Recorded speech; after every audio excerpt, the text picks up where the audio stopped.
Həkim, qoltuqaltı nahiyəm ağrıyır, əlimə bərklik dəyir. Görəsən məndə xərçəng var? Bu sözlə və yaxud da bu cür ifadələrlə mənə müraciət edən pasientləri tez-tez görürəm və çox vaxt onlar çox həyəcanlı və təşvişli şəkildə müraciət eləyirlər və bir çox hallarda da bunun səbəbi xərçəng olmur. Qeyd edeyim ki, qoltuqaltı nahiyədə olan ağrılar və yaxud da əllənən kütlənin olması hər zaman xərçəng əlaməti olmur.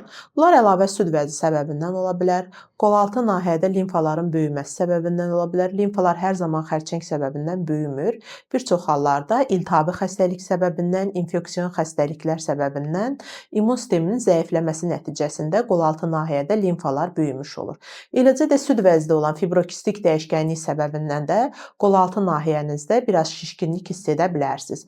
Və yaxud da əlavə süd vəziniz varsa, əlavə süd vəzləri qeyd edeyim ki, anadan gəlmə olur. O zaman da qolaltı nahiyənizdə şişkinlik və bərklik hiss edə bilərsiniz. Eyni zamanda da ağrı hissiniz ola bilər. Ancaq onu da qeyd edeyim ki, qoltuqaltı nahiyədə olan ağrı, şişkinlik, ələ dəyən bərk kütlənin olması bu xərçəng əlaməti də ola bilər. Mənim heç zaman yadımdan çıxmaz bir görüntü.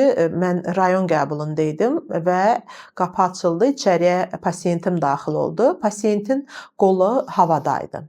Sol qolu havadaydı, qolunu bükə bilmirdi. Çünki qoltuqaltı çuxurunda çox iri həcmli, təxminən bir 15 sm çatan böyük həcmli bir limfa düyünü var idi, böyümüş və bir çox həkim qəbulunda olmuşdu. Çox ümidsiz idi mənə müraciət elədiyi zaman və həqiqətən də az rast gəldiyim çox böyük ölçülü bir limfa düyününə sahib idi. Biopsiya etdik. Süd vəzi xərçənginin limfa düyününə metastazı var idi həmin xanımda və müalicə aldı. Müalicədən sonra xanımı əməliyyat etdik. Artıq təxminən bir 5 ilə yaxındır ki, əməliyyatımızdan vaxt keçibdi və xanım sağlam şəkildə öz həyatına davam edə bilir. Yəni qısacası qoltuqaltı nahiyənizdə hər hansı bir ələ dəyən kütlə varsa, qorxmayın, həkimə müraciət eləyin. Təxminən 80% hallarda xoşxassəli xəstəlik səbəbindən, ancaq az hallarda da olsa bədxassəli xəstəlik səbəbindən olduğuna görə sadəcə həkimə müraciət eləməyinizi sizə tövsiyə eləyirəm.